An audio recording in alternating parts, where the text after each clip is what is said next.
శ్రీమతి నమః. మన దేవాలయాల మీద పిచ్చోళ్ళు, వెర్రోళ్ళు, మతి స్థిమితం లేని వాళ్ళు వీళ్ళు దాడి చేస్తూ ఉంటారు. లేదు అంటే పిల్లి, కుక్క, పంది, దున్నపోతు ఇవన్నీ కూడా దాడి చేస్తుంటాయి. మాంసం ముద్దలు తీసుకొచ్చి మన దేవాలయాల్లో పెడుతుంటాయి. కొత్తగా ఈసారి మన దేవాలయం మీద దాడి చేయడానికి ఒక గండు పిల్లి వచ్చిందనమాట. ఆ గండు పిల్లిని పట్టుకోవడానికి ప్రయత్నించింది మన సింహం. హర్యానా, గుజరాత్ ప్రభుత్వాలు నిర్వహించిన ఆపరేషన్ లో రామ మందిరం మీద దాడి చేయడానికి ప్రయత్నించిన 19 సంవత్సరాల వయసున్న ఒక ఉగ్రవాదిని అరెస్ట్ చేశారు. అతని దగ్గర 2 గ్రెనేడ్లు ఉన్నాయి. విచిత్రం ఏంటంటే అతను అయోధ్యకి దగ్గరలోనే నివసించేవాడట. ఈ దాడి చేయడానికి ఇతను పరాయి దేశంలో అంటే పాక్ లో శిక్షణ తీసుకున్నట్లుగా సమాచారం కూడా అందిందని చెప్పి మనం న్యూస్ లో కూడా చూస్తున్నాం. నిండా 20 ఏళ్లు కూడా లేవు, మన దేవాలయాల మీద దండయాత్ర చేసి ఆ దేవాలయాలన్నింటినీ కూలగొట్టాలి అని అనుకున్నారు అంటే ఎంత దుర్మార్గం. మన దేశంలో ఉంటూ మన గాలి పీల్చుకుంటూ మన నీళ్లు తాగుతూ మనకే వెన్నుపోటు పొడవాలని అనుకున్నారంటే ఇలాంటి వాళ్ళు ఇంకెంతమంది మన భారతదేశంలో ఉంటున్నారు? ఎంతమంది ఇంకా మన మీద ఇలాంటి దాడులు చేయాలని ప్రయత్నిస్తున్నారు?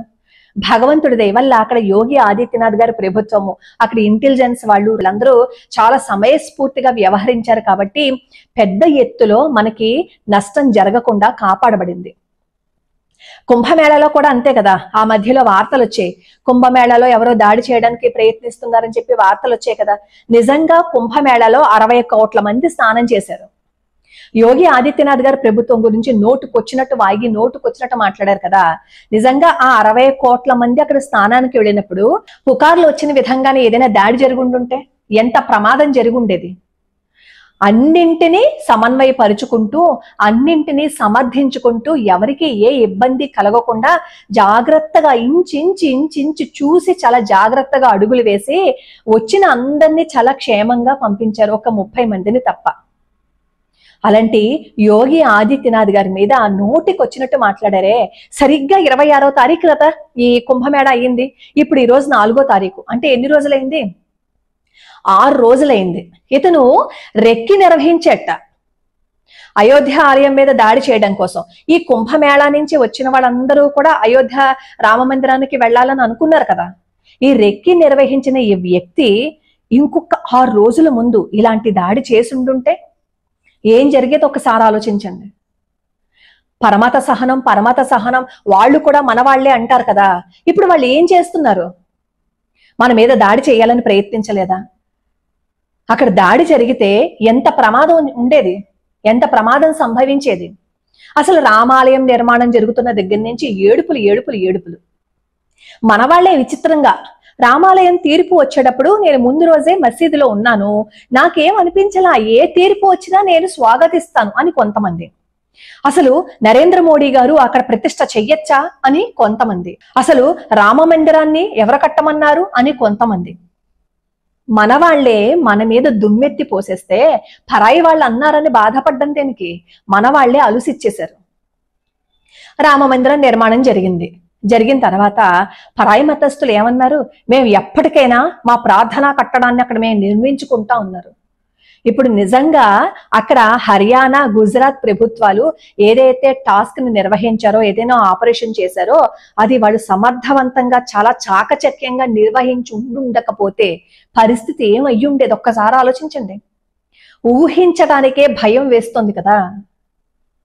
జాగ్రత్తగా ఉండకపోతే, మనం హిందువులు ఎప్పటికీ మేలుకోకపోతే మన బ్రతుకులు ఏమైపోతాయి అనేది మనం ఎదురుగుండా ఇప్పుడు చూస్తున్న ఒక శాంపుల్ని. మారండి, ఇప్పటికైనా మారండి. ఎవరైనా అనుమానిత వ్యక్తులు కనపడితే కాస్త ప్రభుత్వానికి సమాచారాన్ని ఇవ్వండి. అది మన బాధ్యత. మనల్ని మనం రక్షించుకోవాలి అంటే మనం చాలా జాగ్రత్తగానే ఉండాలి. ఇప్పుడు వాళ్ళ పండగలు జరుగుతున్నాయి కదా, వెళ్ళండి, వెళ్ళి హలీంలు, హలాళ్ళు వెళ్ళి తినిరండి. మనకి మత సామరస్యం ఎక్కువ కదా, మనం వాళ్ళ దగ్గరికి వెళ్తూ ఉంటాం కదా, వాళ్ళ ప్రార్థనా స్థలాలకు వెళ్ళి అక్కడ వెళ్ళి మొక్కులు తీర్చుకుని వస్తాం కదా. వాళ్ళ వల్లే మనకి ఎన్నో లాభాలు జరిగిపోయాయని దండాలు పెట్టుకుని వస్తాం కదా. ఇప్పుడు మన రామ మందిరాన్ని కూల్చాలని ప్రయత్నించారు అంటే ఎంతో ప్రతిష్టాత్మకంగా మన రాముడిని అక్కడ మనం కూర్చోపెట్టుకున్నాం. అలాంటి రామాలయాన్ని ధ్వంసం చేయటానికి ప్రయత్నించారు అంటే హిందువులు ఇప్పటి కూడా మేలుకోకపోతే మన బ్రతుకు అధోగతే. సోమనాథుడి ఆలయాన్ని నిర్మించినప్పుడు ఎన్నిసార్లు దాని మీద దాడి చేసుకొచ్చారో తెలుసా? ఎన్నిసార్లు దాడి చేశారో. ప్రతిష్ఠించిన ప్రతిసారి దాడి చేసి మళ్ళీ వాళ్ళు కూలగొట్టేసి వెళ్ళిపోయేవారు. మళ్ళీ మన హిందువులు దాన్ని నిర్మించారు. కానీ భగవంతుడి దయ వల్ల మళ్ళీ ఈ రోజు అక్కడ పూజలు అందుకుంటున్నారు సోమనాథ స్వామి వారు. అంటే వాళ్ళల్లో ఉన్న కక్ష కార్పణ్యాలు ఎంత తీవ్ర స్థాయిలో ఉన్నాయో చూడండి. అప్పటి మూలాలు ఎప్పటికీ పోలేవు, ఎప్పటికీ పోవు. అర్థం చేసుకోండి. ఎప్పటికైనా అర్థం చేసుకుని హిందూ ధర్మాన్ని ఎవరైతే రక్షణ చేస్తారో, హిందూ ధర్మాన్ని ఎవరైతే కాపాడతారో అని అనుకుంటారో వాళ్ళకి సపోర్ట్ చేయండి. ఇప్పుడు ఈ సోకాళ్ళు మేధావులు ఉన్నారు చూసారా, ఒక్కసారి కూడా రామాలయంలో కాలు పెట్టకుండా రాముడి గురించి నోటుకొచ్చినట్టు మాట్లాడిన వాళ్ళు ఇప్పుడు ఏమంటారు? ఈ దాడి గురించి ఏం మాట్లాడతారు? ఇప్పుడు కూడా అంటారులేండి. ఏదో అవాకులు చవాకులు పేలడానికి వాళ్ళకి కారణాలు అన్ని సిద్ధంగానే ఉంటాయి. వాళ్ళకి ఎన్ని కారణాలు సిద్ధంగా ఉన్నా, ఓ హిందువా నువ్వు కళ్ళు తెరు, నువ్వు కళ్ళు మూసుకున్నంతసేపు మళ్ళీ మనం ఎన్నో వేల సంవత్సరాల ముందుకు వెళ్ళిపోతాం. అప్పుడు మనం బ్రతికేది బానిస బ్రతుకు. లోకా సమస్తా సుఖినో భవంతు, సర్వే జనా సుఖినో భవంతు.